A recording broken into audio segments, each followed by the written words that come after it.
Thanks for joining us. This is Sarah Jones with Politicus Radio. Joining me to talk about President Obama's farewell speech is Politicus USA's editor-in-chief, Jason Easley. Hello. So, that was an amazing speech. I think President Obama is trying to leave all of us with hope and inspire us and keep us engaged in the political process in spite of the incredible amount of dispiriting facts coming out of the incoming Trump administration, especially in light of the connections to Russia that he was possibly compromised by Russia that we learned tonight. So, excuse me, I'm speaking through tears. I didn't want to embarrass myself. I have gotten over that, but I wanted to read you one of Obama's statements. He said, "I do have one final ask of you as your president. I am asking you to believe, not in my ability to bring about change, but in yours." And I think that that's what the nation really needed to hear. And as hard as it is, we have to remember, no matter what comes down through Donald Trump and the Republicans, and even at times like today, the Democrats kind of stabbing the people in the back, we have to believe in this process of democracy. The people are what makes this process work. It's for the people. It's about the people. And if you don't believe in that, if we give up on that because every day we're being assaulted by so much, I think it's things that are hard to believe, this surreal amount of attacks on reality and attacks on rights that are coming down from the incoming Trump administration. We can't give up.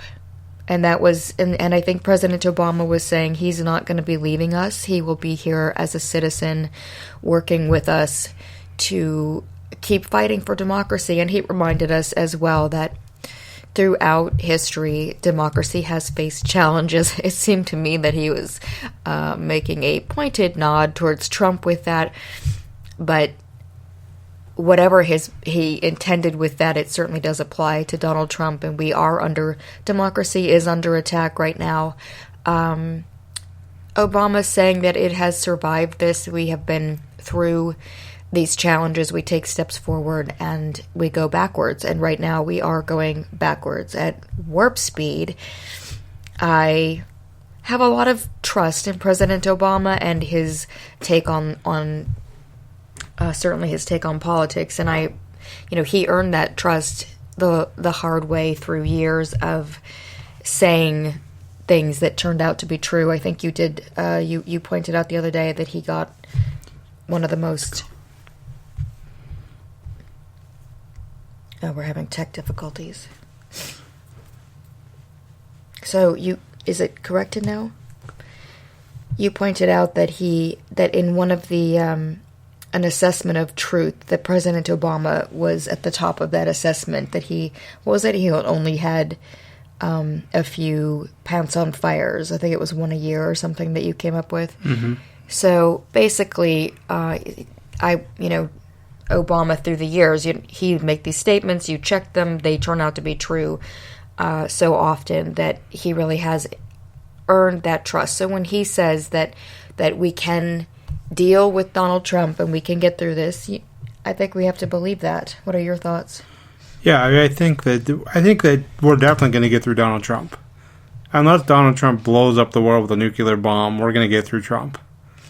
It's a matter of limiting what Trump's going to do. And I think a lot of what Obama was talking about was how to build a movement that really represents America, how to give America back to the people again, instead of what Trump is going to be doing, which is a government for the wealthy, billionaires, millionaires, and corporations that leaves everyone else behind.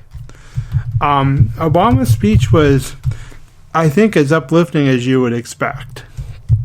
This wasn't a downer speech. What struck me was it wasn't a goodbye speech. There wasn't a hint of goodbye in that speech, was there? There was a lot of, we have a future ahead of us, and at the end when Obama said, "I will be a citizen and I will continue to fight alongside you," there have been reports for months that his post-presidential plan involves writing some books, taking a nice vacation, and building a grassroots movement and raising up the next generation of elected leaders. I think Obama's going to go back to his grassroots organizing. He's going to go back to training. He's going to all these young Obama people that voted for the first time that he mentioned in the speech. Those are the future leaders. The future is not Donald Trump. Donald Trump was a momentary blip, desperate grasp for the past. White lash. The future is all those black, brown, women, men, people with disabilities, all those people that voted for Obama. They are the future. The young people, the people that don't fit the model of America that Trump is trying to go back to, where white men are atop the hierarchy and no one else matters. So we have to just survive the Trump presidency. Is that what you're saying? I mean, I thought that. Well, yes. Well, we have to fight in order to survive. This isn't just survive. I mean, I think we could do nothing and survive. I think that Trump is going to be severely limited unless the Republicans get 60 votes in the Senate. The amount of things he can actually pass or do on his own are number in less than 5. So he's going to run it, and we're not sure about Obamacare repeal now. So I think that, it's hard to look at this and see a bright future at this moment. It really is. Yeah, I'll say so. I mean, I'm glad you're optimistic. But, we haven't seen anything like this. I'm not going to sit here and tell you this is going to be good, this is going to be fine, because it's not going to be good, and this is most definitely not fine. This is going to be hard. This is going to be bad. This is going to hurt people. Well, right. And, I mean, let's get back to the Obama speech for a moment. I don't want to... We're going to have... in my dreams, we're going to have like a year of Trump before he gets impeached, but we have 4 years of Trump to deal with his negativity. Our falls they were dead from his morbid obesity and lack of health records disclosed. So let's focus on Obama, on the positive message in Obama's speech, because I really think that, I mean, this is probably the last time we're going to have something so lovely to talk about. But it is really important right now. So I wanted to read something else from his speech. I'm asking you, he said, I'm asking you to believe not in my ability to bring about change, but in yours. I'm asking you to hold fast to the faith written in our founding documents, that idea whispered by slaves and abolitionists, the spirit sung by immigrants and homesteaders and those who marched for justice, that creed reaffirmed by those who planted flags from foreign battlefields to the surface of the moon, a creed at the core of every American whose story is not yet written. Yes, we can. Yes, we did. Yes, we can. So... he was saying, yes, we did. We already did that. And yes, we can again, even through the age of Trump. Yeah. And I think you're right. The age of Trump is going to be very short-lived. But, yeah, his message was a message of, at the core, optimism and looking beyond Trump to show us what could be next. Right. And you made the point, and that he was speaking about the younger generation and their focus on inclusiveness and their belief in that, and there just isn't going to be room for a Donald Trump. I think that focusing on that and remembering those values aren't going to go away. People who believe in that stuff, all we need to do is we have to get people engaged. They have to come out and vote, and we've got to fight and keep... somehow manage to protect voting rights. I don't know how we do that. There have got to be several ways that we're going to approach that. But we have to stay in the game until we can get somebody into office who can start taking Obama's progress and going forward with it. Mark my words, Barack Obama will be there in 2018. There has never been a midterm election as important as 2018. Next year, remember, everyone's talking about 4 or 8 years of Trump and, oh my God, what are we going to do? Democrats could thwart Trump by picking up 3 seats in a very tough map next November. Well, that's what Obama is looking at when he talks about building the movement, building the next generation leaders. Democrats have to inspire people, though, and I didn't see that today. So I'm keeping my fingers crossed that they're going to learn from their mistakes. But this is not a party that does this kind of PR work well.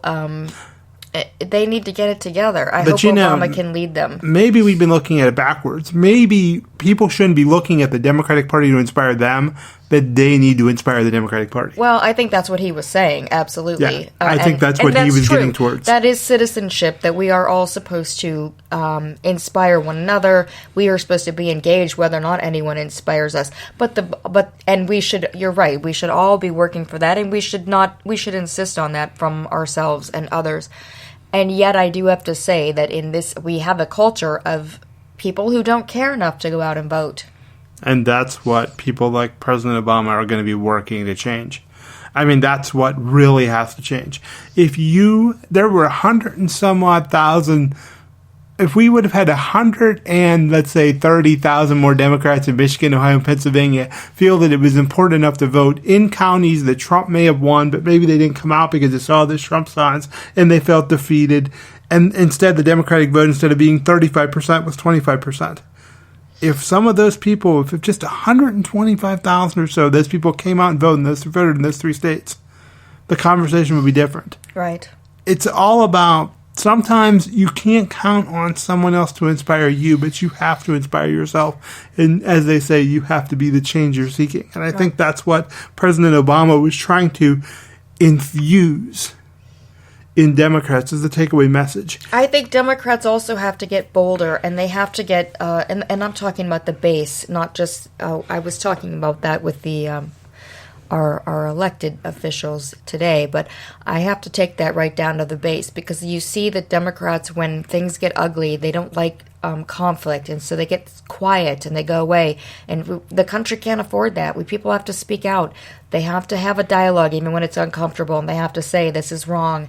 Not to get into contentious things necessarily, but I think the base has got to be stronger, louder, hold each other's hands, figuratively speaking, and stand up for what's right. I do think President Obama's speech really reminded me that we were so lucky to have this man. I mean, I'm not sure that we deserve him, but we had this wonderful, brilliant man for 8 years. He has accomplished so much with the people's help and with the Democratic Party's help, and sometimes, on occasion, very rarely, a Republican's help. But I can't imagine someone doing the work that he did during this time. I mean, remember that he came into office after Bush and the economy had cratered, and look what he's accomplished. Yeah, I think that it was funny because as much as Obama paid tribute to what everyone has done together, I'm thinking about his speech now in total, and 85% of that speech or more was geared to the future. Mm-hmm. This wasn't a victory lap, adios, goodbye, put final chapter, conclusion. This was we did this, wasn't this great, but look at what else we can do tomorrow. Right. I mean, he credited the people from the very beginning. He thanked the people for the change instead of taking a victory lap for himself. And I'm sure that personally, I mean, I'm not saying that he isn't, personally taking credit for that, but as usual, I think he's always leading by reminding everyone that they are the power, and he empowers people, and he's always generous that way. I just thought it was one of his. He's given so many good speeches. It's hard to really quantify that, to say, or to qualify it and say this is the best one. But maybe it's because it was the farewell speech, but it was one of the most important speeches he's ever given. We're in such a dark time right now, and people needed to hear these things from him. They needed to have him point the direction, point in the darkness, and say, the light's over here. You have the power. Don't go away. We are the light. Yeah, we are the light. We exactly. shouldn't be waiting for someone else to be the light. Right. We are the light. And right. we are what Trump and his administration are afraid of. Right. Speak out, everyone. Yes. Yes. And that is the point. That's the point Obama was making. Yeah. That's the point. So, this isn't a time to be sad as much as it's a time to pay tribute to the president, in my view, and the accomplishments and everything great, and take a moment and listen to his words and think about how you can channel those words into change in yourself